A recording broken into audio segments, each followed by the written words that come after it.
Back over here, we got the New Holland C362.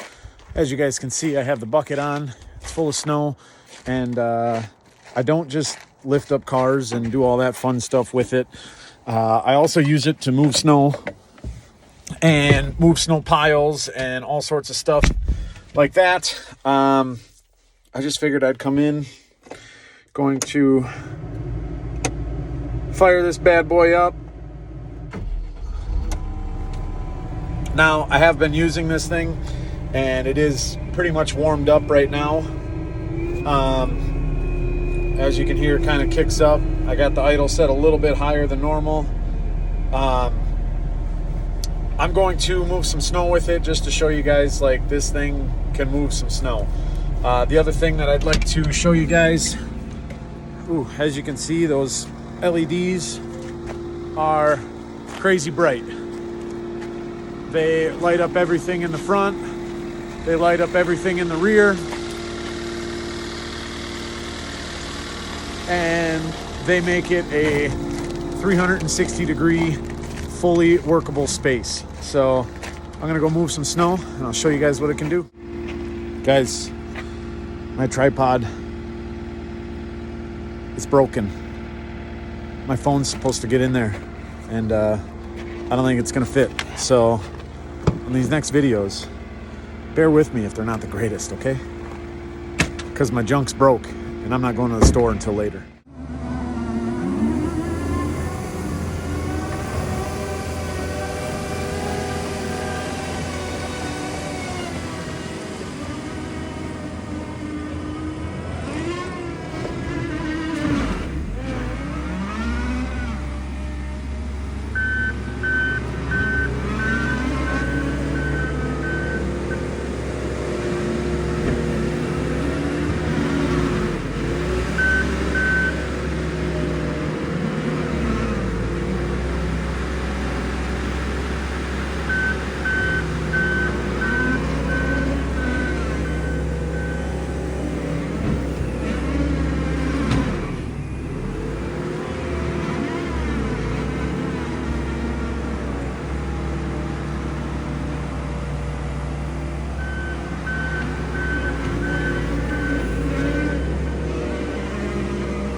those banks all push back. That machine does everything that I want it to do. This thing is a tank. I will say one of the only things that kind of sucks, it's wet, it's sloppy, it's slushy, and it's icy. So I don't get as much traction as I would really like, but the thing weighs 16,000 pounds. So I don't really know what you exactly expect from it, but I wish I could give you a better idea, but these snowbanks here are probably at least 10 feet tall. As you can see, it does break them out like nothing. Will idle down a little bit, but otherwise there is no problem moving hard, wet, heavy snow. It's I think it got to 41 degrees today, so everything is starting to melt. It just picks it up. If you look over here, there's some stumps, all sorts of stuff. This just kind of goes back and banks over, so I'm just pushing the snow and pushing everything else right along with it. But like I said, you can see everything with these lights. Very happy about those LEDs. There's 4 up front, 2 in the back. This is a unit. Very happy with this machine. You've seen me do some snow moving. You've seen me do all sorts of vehicles and move those. And I'm gonna keep pushing this thing and figuring out what it can do and what it can't do. Catch you guys later.